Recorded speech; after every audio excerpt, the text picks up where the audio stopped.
Hey everybody, Economic Ninja here. I hope you're doing great. Got to hold on to the mic today. I don't even have the right clothes to put on. I got nowhere to attach this darn thing. We're going to be talking about the freight industry, the shipping industry. We're going to be talking about the Teamsters possible strike that's coming and how it's going to affect UPS. Guys, this is out of Freightways below, and let's dig right into this. And then we're going to talk about the possible ramifications if this does happen.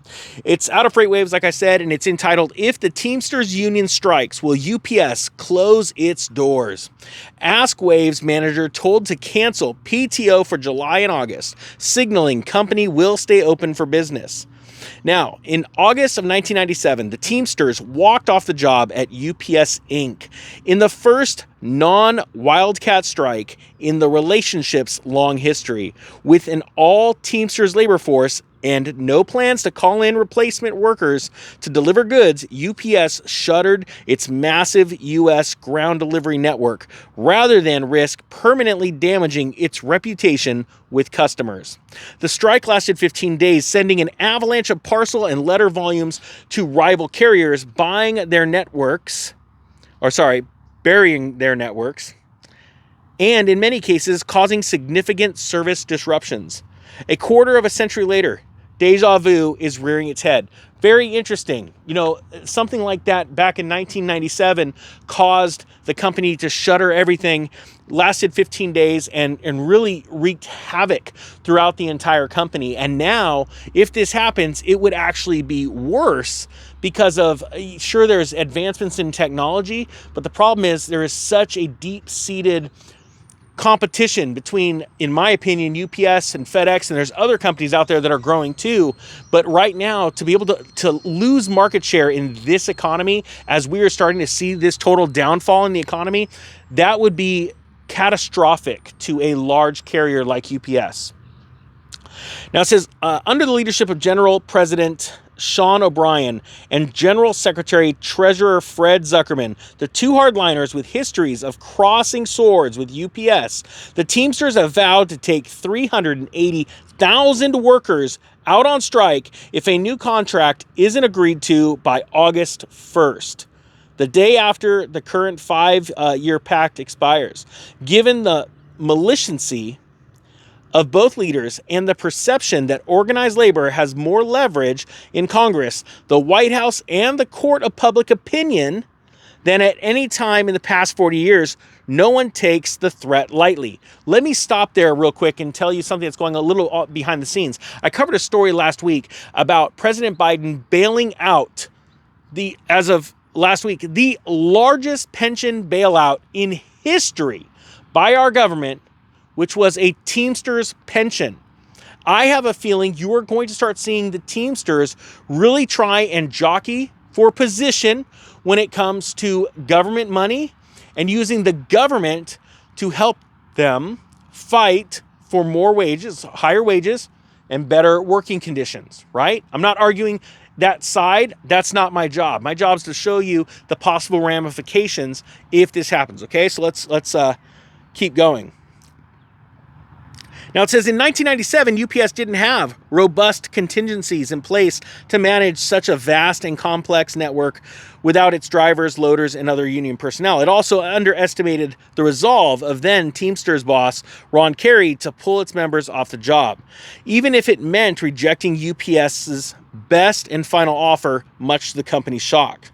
Things are different this time around. UPS has informed its managers not to schedule any paid time off during July and August in case parcels are required to be moved, according to multiple sources familiar with the matter who spoke on the condition of anonymity. UPS did not respond to requests for comment, right?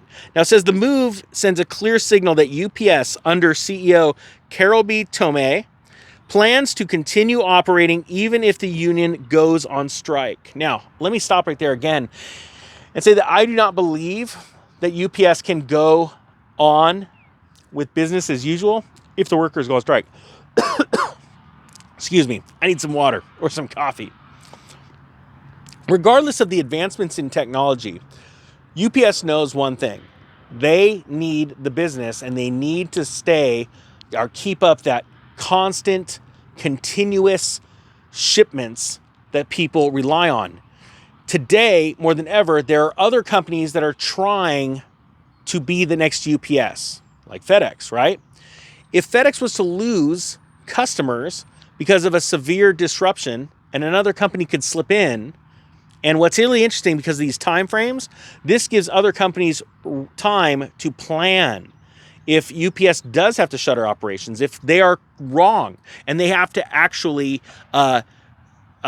turn people down, right? There are companies that could slide in to take advantage of this. This is what businesses have done through the dawn of time. Understanding when one of your competitors are getting beat down or they're in a bad position, positioning yourself and your company in a way to take advantage and take customers, take market share. All right. I believe if this happens, you could very well see that. As a matter of fact, if there's anyone in the comments section that is a UPS worker, please put down in the comments section below what you think of all of this. Now it says, Tomei's apparent determination to keep the company running is likely rooted in the realities of the 2023 marketplace and how much it differs from that of the late 1990s when UPS ruled the U.S. ground parcel business. Mainly, UPS needs to keep operating because in a far more competitive environment, it can ill afford to deal with a strike and assume shippers will return when it ends. Exactly my point. I couldn't write this thing better myself. No, I couldn't because I'm horrible at writing. My point is that this is a very vital time. And what people need to understand, just like Jeff Bezos said, that he sees a day where Amazon is not the largest anymore and they get overtaken and some other company takes them over. And that's what people need to be prepared for.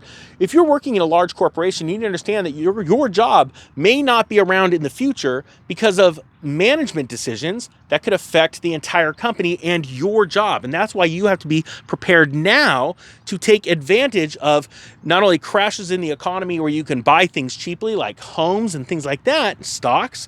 Every 7 to 10 years we have a recession. Every 50 to 100 we have something a lot bigger than that. And that's the cycle we're in right now. So you need to be prepared for those things. My point being is that just like Enron, massive company, right? Gone. We've seen other companies here today, gone tomorrow.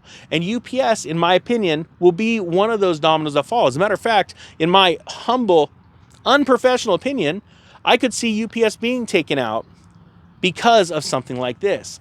But what scares me the most is this. Right now, inflation is just running crazy, running rampant around the country because of mismanagement of money by the Federal Reserve and the federal government. Two totally different entities. One's federal, one's private. Private central bank, you guessed it.